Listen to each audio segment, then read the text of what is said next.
You're not gonna believe me when I say this, but Netflix actually made something good. Believe me, I'm just as shocked as you. Everything that Netflix has been putting out lately has just been absolute dumpster fires, and not a single one of them has interested me until yesterday. In enters Supercell. Now, if you live in the UK or Ireland, I'm pretty sure this has been plastered on your front page of Netflix for quite a while, but I decided to watch it, and I have to say, it's very good. Like, in terms of effects and everything as well, like, it is really well put together. So basically what it is it's like another superhero thing. I know, don't click off yet. I thought the exact same thing, but they have their own little twist on it that really interested me. Don't worry, I'm not going to get into spoilers. I'm just going to talk about it since it's only a brand new show. Basically, in the show, we have 5 main characters that we follow, and the most important one, at least for the start of the show, is a character called Michael. He is a delivery driver, and at the start of the show, we basically just follow him around doing his job normally, and one day Michael delivers to the wrong ends, if you will. He goes to deliver a parcel at this block of apartments area, and he runs into some of the youths, aka the roadmen. He gets surrounded by them, and they basically say that there is a charge to deliver stuff in this area, and I won't get into specifics, but one thing leads to another, and he ends up getting stabbed and dying basically. But in this moment, he rewinds time and relives the same moment again, but like at the same time, he doesn't really know that he done that. He just thinks it was deja vu. But later that night, him and his girlfriend end up having some dinner, and he ends up proposing to her. Oh, so cute. Love seems fun, guys, doesn't it?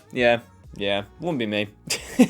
So basically one thing leads to another, and they end up starting to have the devil's tango, as you do. And while they're touching private parts, his girlfriend notices that Michael's eyes are glowing. So she ends up freaking out and like backing off away from him, and he ends up teleporting to the future. It's there that he sees his future self and all the other members of his little group. So the future Michael freezes time and goes over to present day Michael. This is going to get very confusing, and he doesn't really say much. He just teleports him to a graveyard and starts saying some ominous stuff like, the fact you are here means you could stop this. And then after a little back and forth, the camera pans down and you see his fiance's grave, and it says that she dies in like 2 months from present day. And in the future, we see that our main characters are about to face off against this like giant portal that's opening, and these hooded figures come out of the portal. And future Michael says that these are the people that end up killing your fiance, and these people are a mystery for a little while, but eventually we find out that these people are actually hunting down the people whose Supercell has been activated and putting them in prisons so they can, in their words, help them control their powers. Yeah, fucking right, mate. And basically what future Michael says is, if you get all of these 5 people that you've seen me with today together in one place without any of them dying, then you have a chance of saving her. And that's basically what kickstarts the entire thing. He gets given the names of the 5 people and he has to try and get them together, and that's basically his story from here on out. And now on to the other characters that we follow, because Michael isn't the main character, if you will. They kind of are all the main characters, and they all have their own little interesting stories. So my personal favorite out of it is Taser. He is like the leader of this little roadman gang. I won't get into too much specifics with this character because his story is probably the most entertaining out of the lot. He is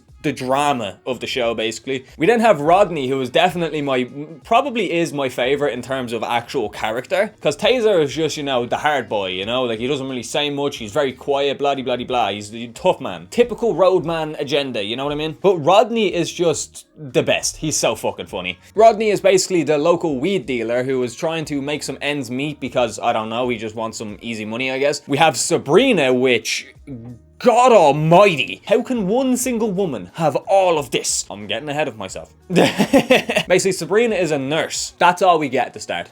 She gets a bit more later on. That's all we get at the start. I'll talk about all their powers and origins like after this, but I just want to introduce them all first. And last but not least, we have Andre. We find out that he has had like some serious stuff in the past. It doesn't really get into it too much, but he has had a troubled past with like gang affiliations and stuff like that. And he's trying to better himself and find a better job. But every job that he gets, eventually they do a background check and they fire him. And that is our gang of superheroes. Now get into the powers. It's so fucking cool. But basically how the superpowers work in this show is there is a gene called supercilious, I'm pretty sure it's called, and it is a very rare gene that a few people have. And even if you have it, you can go your whole life without ever activating it because you need to meet the right requirements for it. I cannot speak today. And it's not really shown clearly how these powers get activated, because the first character, Michael, ends up getting stabbed, so he is in a life or death situation, and then his powers activate. Sabrina is basically like Sabrina the Teenage Witch. She has like telekinesis and stuff like that. She can move things with her mind, she can fly, she can do all that jazz. jazz. And she goes over to see if her boyfriend's okay because she hasn't been answering her texts, only to see that he is cheating on her with another girl. And when Sabrina tries to walk away, he comes to try and stop her basically, and in a fit of rage she turns around and swipes her hand and he gets flung into the house. So there's no real correlation there between those two activations. The third activation is Rodney. He has a really big order off a customer for weed, and obviously he doesn't have much money, so he really wants this order. But unfortunately his car is broken down, so he has to try run for the bus, and while Rodney is running for the bus, he activates his power, which is super speed, and he ends up running to Edinburgh, which I don't know if I mentioned it, but this show is based in London. And I'm a speedster man myself. That is a superpower I wish I fucking had, and they do it really fucking well in this show. Like, the speedster effects and stuff is actually fucking pretty sick. But again, I don't know how that correlates. Maybe it's based on your specific power. I don't know. Are you born with a specific power, or does what happens that activates it contribute to that power?